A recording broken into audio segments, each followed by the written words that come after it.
رکاوٹ وہ پردہ جو لوگوں کے درمیان اور خدا کے درمیان تھا، مطلب کوئی بھی شخص پاک ترین مقام کے اندر داخل نہیں ہو سکتا تھا، صرف سردار کہیں جاتا تھا، وہ بھی سال میں ایک دفعہ۔ لیکن جب خداوند یسوع مسیح نے صلیب پر جان دی تو ہیکل کا وہ پردہ جو تھا وہ 2 حصوں میں تقسیم ہو گیا۔ اس کا روحانی مطلب یہ ہے کہ خداوند یسوع مسیح نے اپنی موت کے سبب سے، اپنی جان دینے کے سبب سے، اپنے خون بہانے کے سبب سے میرے درمیان اور خدا کے درمیان، آپ کے درمیان اور خدا کے درمیان، دنیا کے درمیان اور خدا کے درمیان جو رکاوٹ تھی، جو گیپ تھا، جو خلا تھی، اس کو ختم کر دیا۔ خداوند کی اس صلیبی موت کی وجہ سے ہم پر یہ فضل ہوا ہے خدا کا، ہمیں یہ استحقاق بخشا گیا ہے کہ ہم اس کی حضوری میں پاک ترین مقام کے اندر کسی بھی وقت داخل ہو سکتے ہیں۔ یہ ایک بہت بہت بڑا مرکل ہے کسی بھی شخص کے اندر کہ اسے خدا کی قربت نصیب ہو جائے۔ آج دنیا کے اندر بہت سے لوگ ہیں، وہ خدا کی قربت کو پانے کے لیے بہت سے جتن کرتے ہیں، لیکن اس کے باوجود بھی انہیں خدا کی قربت کا احساس نہیں ہوتا اپنی زندگی میں، اور وہ بھوکے اور پیاسے رہتے ہیں، اور وہ دکھ کی حالت میں رہتے ہیں، وہ اپنے بدن کو تکلیف دیتے ہیں، وہ اپنے جسم کو تکلیف دیتے ہیں، وہ جنگلوں بیابانوں کا رخ اختیار کرتے ہیں، لیکن انہیں خدا نہیں ملتا۔ خدا مسیح یسوع کے وسیلے سے ملتا ہے۔ یسوع مسیح نے فرمایا کوئی میرے وسیلے کے بغیر باپ کے پاس نہیں آ سکتا، راہ، حق اور زندگی میں ہوں۔ خدا یسوع مسیح وہ راہ ہے جو ہمیں خدا تک پہنچاتی ہے۔ اور میرے عزیزو، وہ شخص جو اس چیز کا یقین رکھتا ہے کہ مجھے خدا نے راست باز ٹھہرا دیا ہے، مجھ پر اب گناہ کا کوئی اختیار نہیں، مجھ پر اب گناہ کا کوئی ہولڈ نہیں۔ اگر آپ 6 آیت کا دوسرا حصہ پڑھیں اور اس کو آن ورڈ ہم آگے پڑھیں گے، سٹیپ بائی سٹیپ آگے بڑھیں گے، تو آپ کو احساس ہوگا کہ وہ شخص جس کو اس چیز کا اندازہ ہے کہ میں گناہ گار نہیں، میں مسیح یسوع کے وسیلے سے راست باز ہوں۔ یاد رکھیں، ہم اپنے نیک کاموں کی وجہ سے راست باز نہیں ٹھہر سکتے، ہم مسیح یسوع کے وسیلے سے راست باز ٹھہرتے ہیں، اور ہم نیک کاموں کے لیے نئے مخلوق بنے ہیں۔ خدا نے ہمیں اس لیے اپنے بیٹے یسوع کے پاس آنے دیا ہے، اس نے ہمیں اس لیے اپنے بیٹے کی پہچان عطا کی ہے تاکہ ہم مسیح میں رہ کر نیک کام کریں۔ ہم نیک کام اس لیے نہیں کریں گے مسیح میں رہ کر کہ ہمیں خدا کی بادشاہی مل جائے۔ خدا کی بادشاہی مسیح یسوع پر ایمان لانے کے وسیلہ سے ہمیں پہلے ہی مل چکی ہے۔ جو لوگ مسیح پر ایمان رکھتے ہیں وہ پہلے ہی خدا کی بادشاہی کے امیدوار ہیں، خدا کی بادشاہی کے لوگ ہیں، لیکن وہ نیکی اس لیے کرتے ہیں تاکہ دنیا دار لوگ یہ جان سکیں کہ یہ مسیح کے لوگ ہیں۔ دنیا دار لوگ اس لیے نیکی کرتے ہیں تاکہ وہ خدا کی نظر میں مقبول ٹھہریں، لیکن کوئی بھی شخص خدا کی نظر میں اپنی نیکیوں سے راست باز نہیں ٹھہر سکتا، کیونکہ یہ بات طے شدہ ہے کہ ہم اپنی زندگی میں اپنے ہر روز میں اگر اپنی نیکیوں اور اپنے گناہوں کا اندازہ لگائیں تو ہماری نیکیاں بہت کم ہوگی، ہمارے گناہ بہت زیادہ ہوں گے۔ ہم اپنی آنکھوں سے گناہ کرتے ہیں، ہم اپنے منہ سے گناہ کرتے ہیں، ہم اپنے کانوں سے بری باتیں سن کر گناہ کرتے ہیں، ہم اپنے دل میں جو برے اندیشے لے کر آتے ہیں وہ بھی گناہ کے زمرے میں آتا ہے۔ خداوند یسوع مسیح نے کہا کہ اگر تم میں سے کوئی شخص کسی بری نظر سے کسی عورت کو دیکھتا ہے تو وہ اپنے دل میں اس کے ساتھ گناہ کر چکا۔ تو ہم نے جو نیکیاں کی وہ تو صبح سے لے کے اینڈ تک چند ایک ہیں۔ ہم نے اپنے ماں باپ کا حکم مان لیا، ہم نے کسی غریب کو کھانا کھلا دیا، ہم نے کسی کی مدد کر دی، ہم نے کسی کے لیے دعا کر دی۔ تو یہ تو گنی چنی 10-12 چیزیں ہیں جو ہم دن میں کر سکتے ہیں، ایفرٹ کر کے 15-20 تک چلے جائیں گے، لیکن جو ہم گناہ کرتے ہیں ان کی تعداد بہت زیادہ ہے۔ تو اس سے یہ چیز ثابت ہوتی ہے کہ ہم اپنے نیک کاموں سے کبھی بھی خدا کی نظر میں راست باز نہیں ٹھہر سکتے۔ ہم مسیح یسوع کے خون کے وسیلہ سے جب خدا کے تخت کے سامنے حاضر ہوتے ہیں تو ہمیں دلیری ہوتی ہے۔ عبرانیوں کا مصنف یہ کہتا ہے کہ جب ہم اس کے خون کو لے کر خدا کے تخت کے سامنے حاضر ہوتے ہیں تو ہمیں دلیری ہوتی ہے۔ 6 آیت کے دوسرے حصے میں لکھا ہے، یقیناً جب سیلاب آئے تو اس تک نہیں پہنچے گا۔ اس شخص کو یہ یقین ہے کہ جب نقصان میری طرف بڑھے گا تو وہ مجھ تک پہنچ نہیں پائے گا۔ ہاللیلویہ، یہ ایک بڑی کمال کی چیز ہے۔ جیسے ہی ہم اپنے دل کو، اپنی زندگی کو، اپنی لائف کو خداوند کے حضور سرنڈر کرتے ہیں تو ہماری جو سوچنے کی صلاحیت ہے، سمجھنے کی صلاحیت ہے، وہ بدل جاتی ہے۔ ہمارا ذہن تبدیل ہو جاتا ہے، ہم کچھ اور انداز میں سوچنے لگتے ہیں۔ پہلے ہم فکر مند ہوتے ہیں کہ کہیں میرے ساتھ یہ نہ ہو جائے، کہیں میرے ساتھ یہ نہ ہو جائے۔ کلام میں لکھا ہے جیسے اس کے دل کے اندیشے ہیں وہ ویسا ہی ہے۔ جیسا ہمارا دل خوف سے بھرا رہتا ہے، کچھ لوگوں کو بے وجہ کے خوف گھیرے ہوئے ہیں، وہ کہتے ہیں جی ہمیں پتہ نہیں کہ کس وجہ سے ہم پریشان ہیں، لیکن ہمیں ایک انجانا سا خوف گھیرے ہوئے، ہمیں پتہ ہی نہیں کہ کس قسم کے خوف نے ہمیں گھیرا ہوا ہے، ہمیں بس پتہ نہیں ہے کہ یہ کیا ہے، لیکن ہمارا دل بے چین ہے۔ لیکن وہ شخص جو خداوند میں ہے اس کو اس چیز کا اندازہ ہے کہ میرے ارد گرد چاہے کتنا بھی نقصان ہو رہا ہو، خداوند مجھ تک اس وبا کو، اس تپالی کو نہیں آنے دے گا۔ زبور 91 میں ہم گاتے ہیں، تپالی تیرے ڈیرے وچ نہ کدی آوے گی، وبا تیرے خیموں تک نہ پہنچے گی۔ میرے عزیزو، وہ شخص جو خداوند میں ہے اس کی امید اس بات پر ہے کہ خداوند مجھے نقصان سے بچائے گا، خدا مجھے اذیت سے بچائے گا۔ اور آگے لکھا ہے تو میرے چھپنے کی جگہ ہے۔ ہاللیلویا۔ وہ شخص جو خداوند میں ہے اس کو یہ پتا ہے کہ میرے چھپنے کی جگہ خود خداوند ہے، میں خداوند میں محفوظ ہوں، میں خداوند میں قائم کیا گیا ہوں۔ اور اگر آپ امثال کی کتاب پڑھیں تو وہاں پہ لکھا ہے کہ صفان جو ہے یہ ایک بالکل ناتواں سا جانور ہے۔ صفان خرگوش کی طرح کا ایک چھوٹا سا جانور ہے، یہ بہت ویک ہوتا ہے، بڑا کمزور ہوتا ہے، مطلب یہ اتنا نازک ہے کہ آپ اس کو اگر ہاتھ میں پکڑ کے تھوڑا سا پریس کریں تو یہ مر بھی سکتا ہے۔ تو یہ کیا کرتا ہے، یہ چٹان میں اپنا گھر بناتا ہے اور یہ چٹان میں چھپ جاتا ہے۔ چٹان چونکہ بڑی سخت ہے اور یہ انتہائی سافٹ ہے، اسی لیے جب وہ جانور جو صفان کا شکار کرنے کے لیے آتے ہیں وہ اس کو پکڑ نہیں پاتے کیونکہ یہ چٹانوں میں رہتا ہے۔ اسی طرح ایک انسان جو کہ اپنی بدنی حالت میں، اپنی ذہنی حالت میں، اپنی جذباتی حالت میں بہت کمزوری کا شکار رہتا ہے، وہ اگر خداوند مسیح یسوع میں چھپ جائے تو پھر وہ ہر قسم کے خطرے سے محفوظ رہ سکتا ہے۔ تو داؤد یہی کہتا ہے، یقیناً جب سیلاب آئے تو اس تک نہیں پہنچے گا، تو میرے چھپنے کی جگہ ہے، تو مجھے دکھ سے بچائے گا۔ وہ شخص جو مسیح یسوع میں ہے وہ یہ جانتا ہے کہ میرے دکھوں میں میرا ساتھی میرا خداوند ہے۔ دکھ میری زندگی پر اثر انداز ہوں گے، ایسا نہیں کہ مسیحی زندگی میں آپ تک کبھی دکھ پہنچے گے نہیں۔ یقیناً آپ بیمار بھی ہوں گے، یقیناً آپ کی جاب بھی چھوٹ سکتی ہے، آپ بزنس میں بھی آپ کا بزنس کولیپس کر سکتا ہے، آپ کو اپنے بچوں کی وجہ سے کوئی دکھ اٹھانا پڑ سکتا ہے، آپ کے گھر کا کوئی ایشو بن سکتا ہے، کئی قسم کے مسائل آپ کی لائف میں آئیں گے، دکھ آپ کی لائف کی طرف آئے گا، لیکن خدا دکھوں سے ہمیں بچاتا ہے، خدا ہمیں دکھوں سے محفوظ رکھتا ہے، اس کی تکلیف کو کم کر دیتا ہے، اور خداوند ہمیں یہ دکھ کی گھڑی میں بتاتا ہے کہ بیٹا میں تیرے ساتھ ہوں، میں نے تجھے چھوڑ نہیں دیا۔ زبور 20 میں ہم گاتے ہیں، دکھاں دے ویلے تیری یہوہ سنے دعا، عزت تیری وداوے گا یعقوب دا خدا۔ تو وہ شخص جو ایماندار ہے، جو مسیح پر ایمان رکھتا ہے، اس شخص کی مینٹیلٹی دوسرے شخص سے جو دنیا دار ہے بالکل فرق ہے، کیونکہ اسے یہ پتا ہے کہ سیلاب جب آ رہا ہے تو وہ مجھ تک نہیں پہنچ پائے گا۔ وہ یہ جانتا ہے کہ میرے چھپنے کی جگہ خداوند ہے، وہ یہ جانتا ہے کہ خدا اسے دکھوں سے بچائے گا۔ اور 7ویں آیت کے اگلے حصے میں لکھا ہے، تو مجھے رہائی کے نغموں سے گھیر لے گا۔ پریز دا لارڈ۔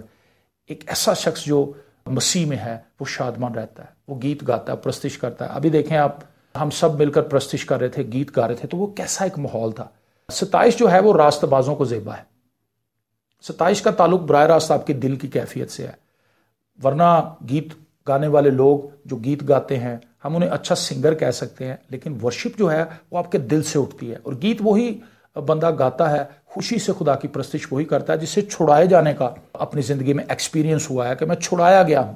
اگر آپ مصر میں سے اسرائیلیوں کو نکلتے ہوئے دیکھیں تو آپ کو اس چیز کا شدت سے احساس ہوگا کہ کس طرح جب وہ مصر میں سے نکلے، مصر پر خدا نے آفتیں بھیجیں، اور آخر میں ان پر ایک بڑی پرابلم یہ آئی کہ پورے مصر کی فوج کو ہی خدا نے سمندر کے اندر غرق کر دیا۔ تو جب انہوں نے یہ سارے منظر اپنی آنکھوں سے دیکھے، اور انہوں نے آخر میں مصر کی اس فوج کو جو کہ اپنے دور کی ایک طاقتور ترین فوج تھی، اس کو جب انہوں نے اپنی آنکھوں کے سامنے ڈوبتے ہوئے دیکھا، ملیا میٹ ہوتے ہوئے دیکھا، تہہ تیگ ہوتے ہوئے دیکھا، تو پھر لکھا ہے مریم نکلی اور اس نے اور بیٹیوں کو بھی اپنے ساتھ ملایا، انہوں نے دف لے کر خدا کی پرستش کرنی شروع کر دی۔ اب آپ سوچیں کہ یہ پرستش کیسی پرستش تھی؟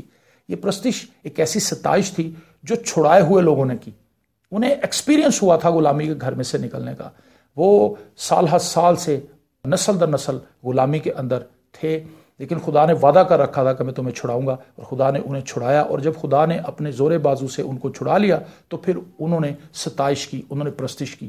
وہ شخص جو خداوند یسوع مسیح کے وسیلہ سے مفت راست باز ٹھہرایا جاتا ہے، وہ پرستش کرتا ہے، وہ ستائش کرتا ہے، اس کا دل کرتا ہے کہ میں گیت گاؤں، اس کا دل کرتا ہے کہ میں خداوند کی تعریف کروں، میں برے کی حمد کروں۔ مکاشفہ کی کتاب میں اگر ہم جائیں تو مکاشفہ کی کتاب کو اگر آپ اس کے پہلے چیپٹرز کو ابواب کو پڑھیں گے تو آپ کو نظر آئے گا کہ آسمان پر بار بار سجدے کیے جا رہے ہیں، بار بار وہاں پہ شاؤٹ کیا جا رہا ہے، بار بار وہاں پر برے کی تمجید اور ستائش کے نغمے گائے جا رہے ہیں۔ کیوں؟ کیونکہ وہاں پر ایک ایسا ماحول ہے جو ٹرو ورشپ کا ماحول ہے۔ تو زمین پر بھی ہمیں اسی طرح کی پرستش کرنے کی ضرورت ہے، اور اس طرح کی پرستش وہی لوگ کرتے ہیں جو دل سے خدا کی پرستش کرتے ہیں، جو روح اور سچائی سے خدا کی پرستش کرتے ہیں۔ وہ لوگ ہیں جنہوں نے یسوع مسیح کو بطور نجات دہندہ جان لیا ہے، جو یسوع مسیح کو ایک نجات دہندے کے طور پر جانتے ہیں، پہچانتے ہیں اور اس کو فالو کرتے ہیں۔ یسوع مسیح نے کہا میری بھیڑیں میری آواز سنتی ہیں۔ تو وہ بندہ جو چھڑایا گیا ہے، جس کی بدی معاف ہو گئی ہے، اسی زبور میں ہم کہتے ہیں تن جس دے بخشے گئے سب گناہ تے ٹکے گئے سارے اوگن صدا۔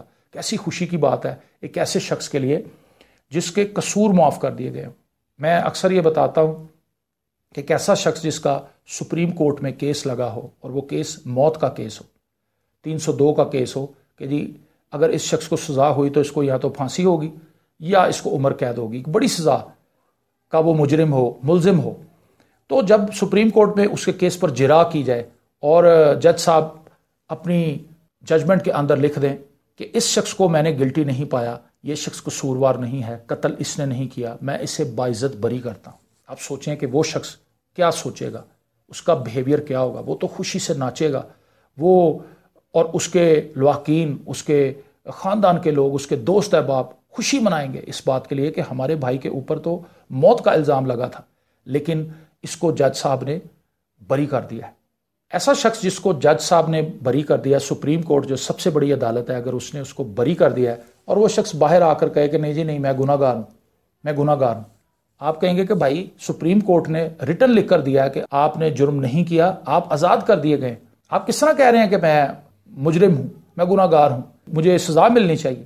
اگر آپ اس چیز پر غور کریں تو ہم بھی بالکل ایسے ہی کرتے ہیں۔ یسوع مسیح نے آج سے 2022 سال پہلے صلیب پر اس بات کا واشگاف اعلان کر دیا تھا، اے باپ ان کو معاف کر۔ ہماری معافی کا اعلان صلیب سے ہو چکا ہے۔ یسوع مسیح کے خون پر ایمان لانے کے سبب سے ہم اپنے گناہوں سے چھڑا لیے گئے ہیں، آزاد کر لیے گئے ہیں۔ لیکن اس کے باوجود بھی اگر ہم یہ کہتے رہیں کہ جی ہم گناہ گار ہیں، ہم گناہ گار ہیں، سپریم کورٹ سے آزاد کیا ہوا شخص، اس کے اوپر کسی قسم کی کوئی اور عدالت جو ہے، سپریم کورٹ سے اوپر کوئی عدالت نہیں ہے، لیکن ایک سب عدالتوں سے بڑی عدالت ہے، وہ خدا کی عدالت ہے۔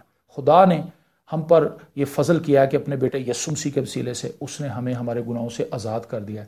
تو ہم پھر کس طرح یہ بار بار یہ لفظ کہتے ہیں کہ جی میں بڑی گناہ گار ہوں، جی میں بڑا گناہ گار ہوں؟ اس کا مطلب ہے کہ ہم خدا کے الہی منصوبے کو سمجھے ہی نہیں، ہم مسیح یسوع کی صلیبی موت کو سمجھے ہی نہیں، اس کے بینیفٹس کو ہم پوری طور سے انڈرسٹینڈ ہی نہیں کر سکے۔ ہمیں اس بات کے لیے شکر گزاری کرنی چاہیے، جیسے زبور بھی ہم نے پڑھا، اور تو نے میرے گناہ کی بدی کو معاف کیا۔ داؤد نے جب اپنے گناہوں کا اقرار کر لیا، جب اس نے اپنی بدکاری کو خدا کے سامنے ایکسپوز کر دیا ہے، اس نے چھپایا نہیں ہے، تو پھر وہ اس چیز کا یقین کر لیتا ہے کہ خدا نے میری بدی کو معاف کر دیا ہے، اور پھر وہ اس بات کے لیے خوشی مناتا ہے اور وہ انڈرسٹینڈ کرتا ہے کہ جب میری بدی معاف ہو گئی ہے تو پھر اس کے بینیفٹس آگے کیا ہیں۔ یقیناً جب سیلاب آئے تو اس تک نہیں پہنچے گا، تو میرے چھپنے کی جگہ ہے، تو مجھے دکھ سے بچائے گا، اور لکھا ہے تو مجھے رہائی کے نغموں سے گھیر لے گا۔ اور پھر آگے جو چیز ہے وہ بڑی خاص ہے، 7ویں آیت کا یہ اگلا حصہ ہے، میں تجھے تعلیم دوں گا اور جس راہ پر تجھے چلنا ہوگا تجھے بتاؤں گا۔ میرے عزیزو، وہ لوگ جو مسیح یسوع پر ایمان لے آتے ہیں وہ اس قابل ہو جاتے ہیں کہ وہ خدا سے تعلیم یافتہ ہوں، وہ خدا سے تعلیم پائیں۔ رسولوں کے اعمال اس کے دوسرے باب میں ایک بڑی خوبصورت بات لکھی ہے کہ خدا جن لوگوں کو ان میں ملا دیتا تھا وہ رسولوں سے تعلیم پاتے تھے۔ رسول پاک روح سے تعلیم یافتہ تھے اور وہ پاک روح سے حاصل کردہ تعلیم کو ان لوگوں تک پہنچاتے تھے جو ہر روز مسیح یسوع میں آ رہے تھے، جو مسیحی خاندان کا حصہ بن رہے تھے۔ تو خدا جس شخص کو گناہوں سے رہائی بخشتا ہے اس کو ایجوکیٹ بھی کرتا ہے، اس کو تعلیم یافتہ بناتا ہے، اس کو تربیت دیتا ہے تاکہ وہ پھر گناہ کی طرف راغب نہ ہو جائے۔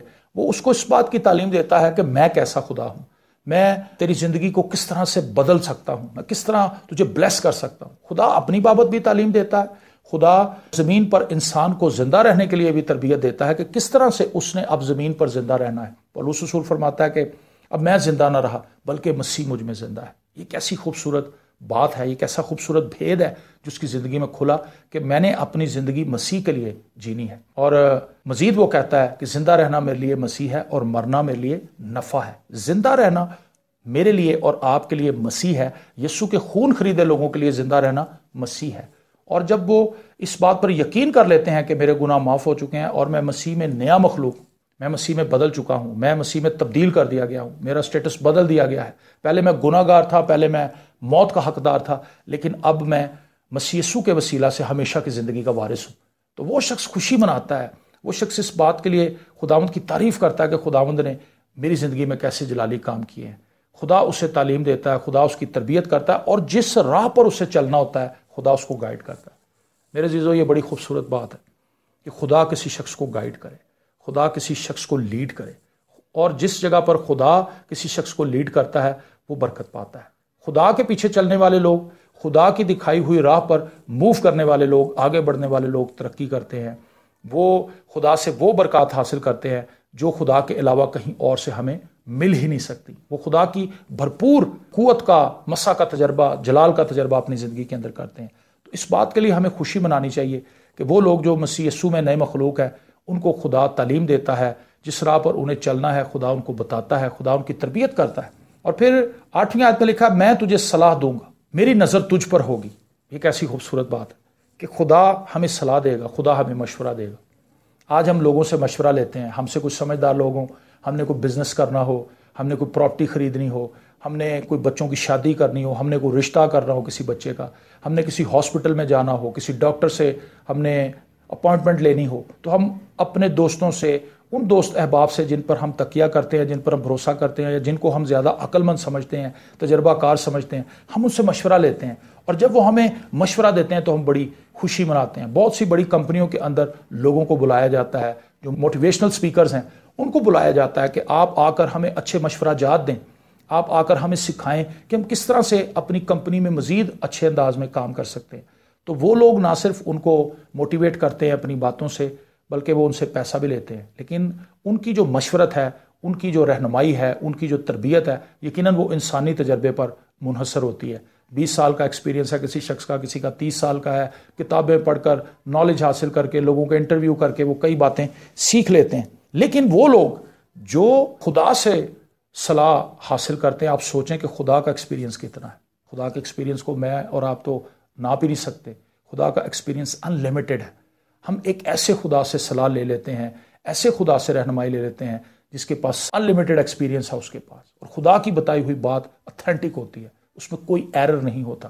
یسوع مسیح نے صلاح دی تھی پطرس کو کہ تو اپنی کشتی کو گہرے میں لے کر جا، اور جب وہ اپنی کشتی کو گہرے میں لے کر گیا، خدا ان کی صلاح کو مانا، اس نے خدا کی بات کو اوبے کیا، اور اس نے جال ڈالا یسوع کے کہنے پر۔ اور آپ جانتے ہیں کہ اس نے اتنی مچھلیاں پکڑ لیں جو شاید اس نے ایک ہفتے میں بھی نہیں پکڑنی تھی، اور اتنی مچھلیاں تھیں کہ اس کی کشتی بھر گئی۔ اس نے اپنے ساتھیوں کو بلایا جو بالکل فارغ بیٹھے ہوئے تھے، اس نے کہا آؤ بھائی، میں نے اتنی مچھلیاں پکڑ لی ہیں، جلدی آؤ، میرا جال پھٹ رہا ہے، اور ان لوگوں کی کشتیاں بھی بھر گئیں۔ وہ شخص جو خدا کی صلاح مان لیتا ہے، خدا کی گائیڈنس میں چلتا ہے، وہ شخص نہ صرف خود برکت پاتا ہے بلکہ وہ بہت سے دوسرے لوگوں کے لیے بھی برکت کا وسیلہ بن جاتا ہے۔ اور لکھا ہے میری نظر تجھ پر ہوگی۔ خدا ہمیں واچ کرتا رہتا ہے ان لوگوں کو جو اس کے بیٹے یسوع کے خون سے خریدے گئے ہیں، جن کو اس نے اپنے بیٹے یسوع کے خون سے خریدا ہے، جو اس کے خاندان کے لوگ ہیں۔ وہ ایک مہربان باپ کی طرح ان کو واچ کرتا ہے، ان کے سب معاملات کو دیکھتا بھالتا ہے، اور ان کے لیے راہوں کو ہموار کرتا ہے۔ 10ویں آیت پر اس کو ہم ختم کریں گے۔ پر جس کا توکل خداوند پر ہے، رحمت اسے گھیرے رہے گی۔ 10ویں آیت میں لکھا ہے شریر پر بہت سی مصیبتیں آئیں گی، شریر پر بہت سی مصیبتیں آئیں گی، پر جس کا توکل خداوند پر ہے، رحمت اسے گھیرے رہے گی۔ ہاللیلویہ۔ میرے عزیزو، شریر کے تعلق سے لکھا ہے کہ شریر مصیبتوں میں گھرا رہے گا۔ مصیبت شریر اتے رہندی سدا، لیکن جو صادق ہیں، جو خدا پر توکل کرتے ہیں، جن کا توکل خداوند پر ہے، جو یسوع مسیح کے وسیلے سے راست باز ٹھہرائے گئے ہیں، لکھا رحمت انہیں گھیرے رہے گی۔ ہاللیلویہ۔ میں اس بات کے لیے پر امید ہوں، اور میں اس بات کے لیے خوش ہوں کہ آپ کو خدا نے اپنے بیٹے یسوع کے وسیلے سے اپنے خاندان کا فرد بنا لیا ہے۔ اسی لیے آپ روز جمع ہوتے ہیں، اسی لیے آپ روز پرستش کرتے ہیں، اسی لیے آپ روز دعائیں کرتے ہیں، شکر گزاریاں کرتے ہیں۔ اور ہر ایک وہ شخص جو مسیح یسوع کے وسیلے سے راست باز ٹھہرا ہے، وہ ضرور ہی خداوند کی تمجید اور خداوند کی ستائش کرتا ہے۔ میرا دل شکر گزاری سے بھرا ہے کہ ہم نے آج یہ بات سیکھی ہے کہ وہ شخص جو اپنے گناہوں کا خدا کے حضور اقرار کرتا ہے، خدا ان کے گناہوں کو معاف کر دیتا ہے۔ اس کے گناہوں کو نہ صرف معاف کر دیتا ہے بلکہ آگے ہم نے کئی بینیفٹس دیکھے، اور یہ تو چند باتیں ہیں جن پر ہم نے مختصر وقت میں ڈسکس کی ہے۔ یہ بھید بڑا کمال کا ہے۔ ہمیں ہر روز بائبل مقدس میں سے کھوج لگانی چاہیے کہ مسیح یسوع کے وسیلہ سے میں خدا باپ سے کس طرح اور برکت لے سکتا ہوں، میں کس طرح مسیح یسوع کی صورت پر ڈھل سکتا ہوں، کس طرح میں خدا کی قربت میں اپنی زندگی گزار سکتا ہوں۔ آئیے اپنی آنکھوں کو بند کریں اور ہم دعا مانگیں۔ آسمانی باپ، لشکروں کے خدا، میں دل کی گہرائیوں سے اپنے ان تمام بہنوں بھائیوں کے لیے، ان کے گھرانوں کے لیے تجھ سے برکت کی دعا کرتا ہوں، محنت کرتا ہوں کہ تیرے جلال کو یہ اپنی زندگی میں اور بھی کثرت سے دیکھیں، تیرے چہرے کا نور ان سب پر چمکے، اور خداوند یہ ایک نئے مائنڈ سیٹ کے ساتھ خوشی اور شادمانی کے ساتھ اپنے دن کا آغاز کریں، تمجید اور ستائش کے ساتھ اپنے دن کا آغاز کریں، ہر قسم کی پریشانی کو، مصیبت کو، دکھ کو، جیسے ہم نے خداوند تیرے کلام میں سیکھا کہ تو ہمیں دکھوں میں سے نکال لیتا ہے، اور تیرا بندہ داؤد کہتا ہے بلکہ خواہ موت کے سائے کی وادی میں سے میرا گزر ہو، میں کسی بلا سے نہیں ڈروں گا کیونکہ تو میرے ساتھ ہے۔ اے خداوند، ہمارا دل اس بات سے قائم ہے کہ ہماری زندگی کے ہر ایک پہلو میں تو ہمیں دیکھتا ہے، تو ہمیں بھالتا ہے، تو ہماری خداوند رہنمائی کرتا ہے، تو ہماری خدا پروٹیکشن کرتا ہے۔ میں دل سے اپنے ان سب بہنوں بھائیوں کے لیے تجھ سے برکت کی دعا کرتا ہوں، اپنا ہاتھ بڑھا اور ان سب کو چھو کے کثرت کی برکت دے، یسوع کے نام میں، آمین۔